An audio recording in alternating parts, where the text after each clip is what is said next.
আজকে আমি সরাসরি একবার ক্লাসে চলে আসতে বাধ্য হচ্ছি, কারণ হচ্ছে কোন বাক্যগুলিকে আমরা এবচন করব আগের দিন সেই বিষয়ে শিখতে গিয়ে ৮ নাম্বার নিয়ম পর্যন্ত আমরা বুঝেছি। আজকে ৯ নাম্বার নিয়ম তথা প্রাকল্পিক। প্রাকল্পিক বচন বিষয়টি আমরা কিন্তু আগে আলোচনা করিনি, সুযোগ আসেনি, পরে আবার আলোচনা হবে। তবুও এই প্রাকল্পিক বচন যেহেতু এবচন হবে, তাহলে সংক্ষেপে একটু জেনে নেওয়া যাক। প্রাকল্পিক বচনগুলি হলো সেই বচন যা দুটো অংশ থাকবে, একটি পূর্বকল্প একটা অনুকল্প। যেমন যদি পি তাহলে কিউ, আগের দিন করেছিলাম। যদি সে সৈনিক হয় তাহলে সে সাহসী হবে, এইটা হলো প্রাকল্পিক বচন। এই প্রাকল্পিক বচনের দুটি অংশ থাকে, একটি পূর্বকল্প, এই পি অংশটা পূর্বকল্প আর কিউ অংশটা অনুকল্প। যদি সে সৈনিক এটা পূর্বকল্প, তাহলে সে সাহসী এটা হচ্ছে অনুকল্প। এখন এই প্রাকল্পিক সব বচন কিন্তু এবচন হবে না। যে ক্ষেত্রে প্রাকল্পিক বচনের পূর্বকল্পটি অনির্দিষ্ট, সেক্ষেত্রে এবচন হবে। যেমন যদি বলা হয় যদি ভারতবর্ষ স্বাধীন হয় তাহলে ভারতবর্ষ উন্নতিশীল দেশ। এই যে ভারতবর্ষ কথাটা বলে দিলাম, দুই জায়গায় নির্দিষ্ট, পূর্বকল্পেও নির্দিষ্ট, অনুকল্পে তো আছেই। এক্ষেত্রে কিন্তু প্রাকল্পিক বচন এবচন হবে না। যদি এমন বলা হয় যদি কোনো দেশ স্বাধীন হয় তাহলে সে দেশ অবশ্যই উন্নতিশীল হবে, এই রকম পূর্বকল্প যদি অনির্দিষ্ট বাক্য থাকে তাহলে সেগুলোকে আমরা প্রাকল্পিক বচন করতে পারবো। কি বললাম? যদি কোনো দেশ স্বাধীন হয় তাহলে সে দেশ উন্নতিশীল হবে। কেমন করে করব? এ বচন সকল স্বাধীন দেশ হয় উন্নতিশীল। উন্নতিশীল দেশ কথাটা দেওয়া যেতে পারে। বোঝা গেল? তাহলে আমি বাক্যটা কি বলছিলাম? যদি কোনো দেশ, তাহলে পূর্বকল্প একেবারে অনির্দিষ্ট। যদি কোনো দেশ স্বাধীন হয় তাহলে উন্নতিশীল হবে, সকল স্বাধীন দেশ হয় উন্নতিশীল। এই ধরনের পূর্বকল্প অনির্দিষ্টমূলক প্রাকল্পিক বচনকে এবচন করা যায়। পরে নিয়ম অসীম বচন। অসীম বচন বলতে বোঝাবে সেই বচনগুলো যেগুলো সীমা নেই। যেমন যদি বলা হয় রমেন বাবু অভারতীয়, রমেন বাবু অভারতীয়, এই যে অভারতীয় কথাটা জন্যই বচন বাক্যটি অসীমের জায়গায় চলে গেছে। এই ক্ষেত্রে সরাসরি আমরা এই বচন করতে পারবো। যেহেতু নাম পদ আছে, মানে বসাতে পারবো না, সরাসরি আমাকে নামটাকে উদ্দেশ্য পদ করতে হবে। রমেন বাবু হন অভারতীয়। ঠিক আছে? মনে রাখবে এই অসীম বচনগুলোর আকার কিন্তু সদর্থক থাকতে হবে। যদি নঙ্গর্থক আকার থাকে তাহলে কিন্তু এ বচন হবে না, সেটা চলে যাবে ই বচনে।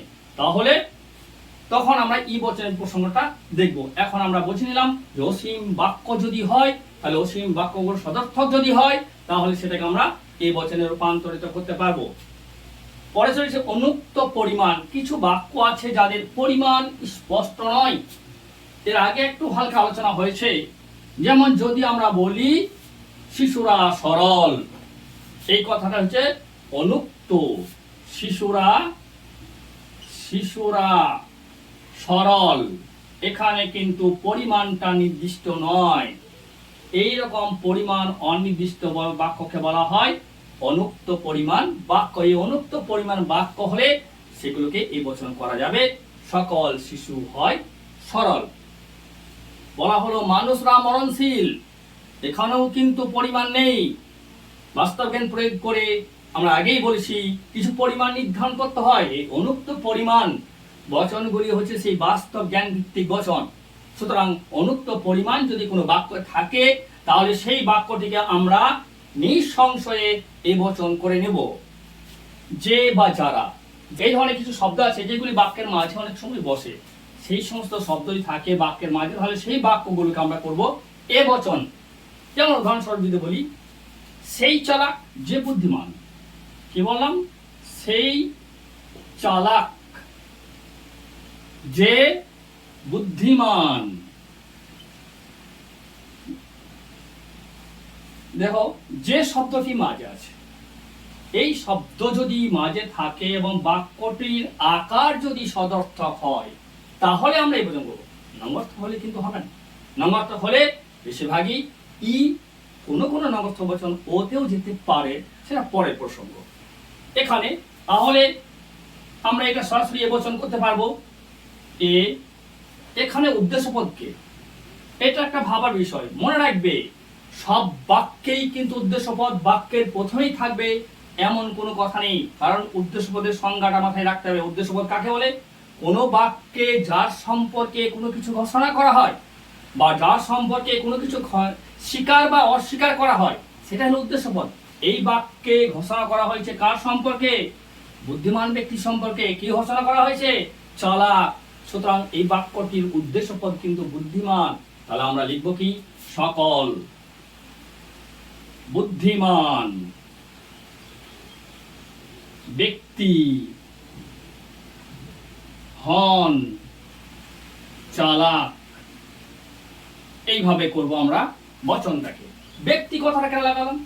মনে রাখবে, বাক্যের সৌন্দর্য যেমন আছে, বচনের সেরকম সৌন্দর্য আনতে হয়। বচনের সৌন্দর্য আনার জন্য বাক্যের যে মডেল, সেই অনুযায়ী সেই বাক্যগুলি কিছু বিশিষ্ট শব্দ আছে বা কিছু ওয়ার্ড আছে বা কিছু টাইটেল বা উপাধি আছে, যেগুলোকে লাগালে বচনের সৌন্দর্যটা বৃদ্ধি পায়। এটা লাগানো খুবই জরুরি, পারলে লাগানো ভালো। সকল বুদ্ধিমান ব্যক্তি হন চালাক, এই যে কথাটি মাঝে থাকার জন্য বচনটি এইরকম হয়ে গেল। তাহলে আমরা এ পর্যন্ত এ বচন তৈরি করার বিশেষ নিয়ম কমপক্ষে 12টি পেলাম।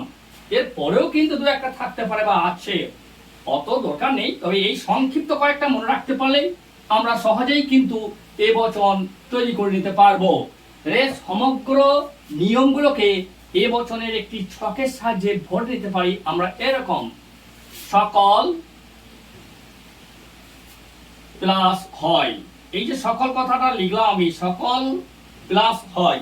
সকল মানে যে ফার্স্টের যে নিয়মটা দিলাম, সকল, সর্বদা, প্রত্যেকে, যে কেউ, যে কোনো, অবশ্যই, নিশ্চিত, এই সকল কথাটা তাদেরকে ইন্ডিকেট করে। তাহলে ওই সমস্ত শব্দগুলো সকলের মধ্যে ঢুকে গেল। তারপর আমরা চলে আসবো কেবলমাত্র। এটা মনে রাখা দরকার, কেবল, কেবলমাত্র, শুধু, শুধুমাত্র, প্লাস হয়। এখানে মনে রাখতে হবে কি? চেঞ্জ। চেঞ্জ কি? এই চেঞ্জ কথাটা মনে রাখবে। চেঞ্জ মানে উদ্দেশ্য চেঞ্জ করলে পেয়ে যাবো আমরা এ বচন। এটাকে আরো মনে রাখার জন্য এস পি, এস পি এরকম ভাবো, সহজে মনে রাখা যেতে পারে। খুব গুরুত্বপূর্ণ বিষয় কিন্তু। তৃতীয় কি পাবো? নাম পদ যুক্ত হয় সমান এ সর্বনাম, যুক্ত হয় সমান এ ব্যতিক্রম, ব্যতিক্রম, নির্দিষ্ট প্লাস হয় সমান এ আছে,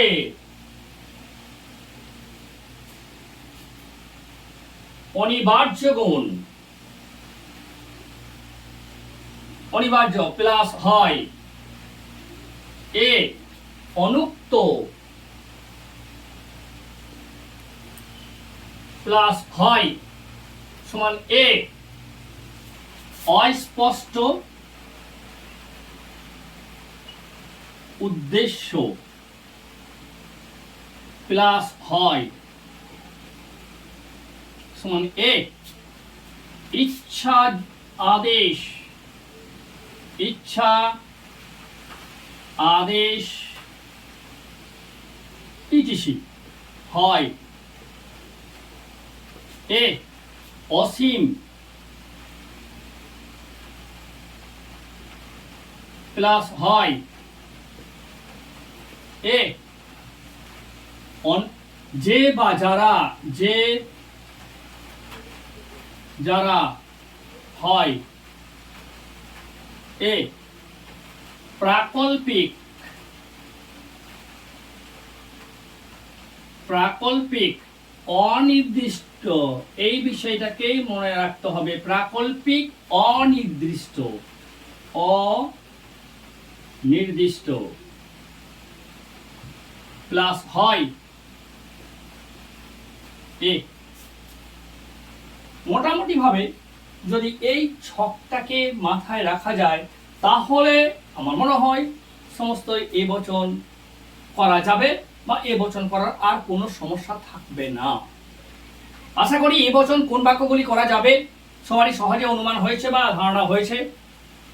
এরপরে এবার আমি পরের বচন অর্থাৎ ইবচন কিভাবে তৈরি করা হবে বা কোন বাক্যগুলিকে ইবচনে রূপান্তরিত করা হবে বা ব্যাকরণসম্মত কোন বাক্য কিভাবে ইবচন করব, যেমন এবচনের যে নিয়ম পেলাম সেই নিয়ম থেকে আবার একটা শর্টকাট ছক পেলাম, ইবচনটা সেরকম আলোচনা করব। আজকে এই পর্যন্ত। তার আগে একটি কথা বারবার বলছি, এই ফ্রি ক্লাস পেতে হলে পরে চ্যানেলটিকে রানিং রাখতে সবারই আবশ্যিক কর্তব্য হলো চ্যানেলটি লাইক করা, কমেন্ট করা, শেয়ার করা এবং সাবস্ক্রাইব করা। ধন্যবাদ।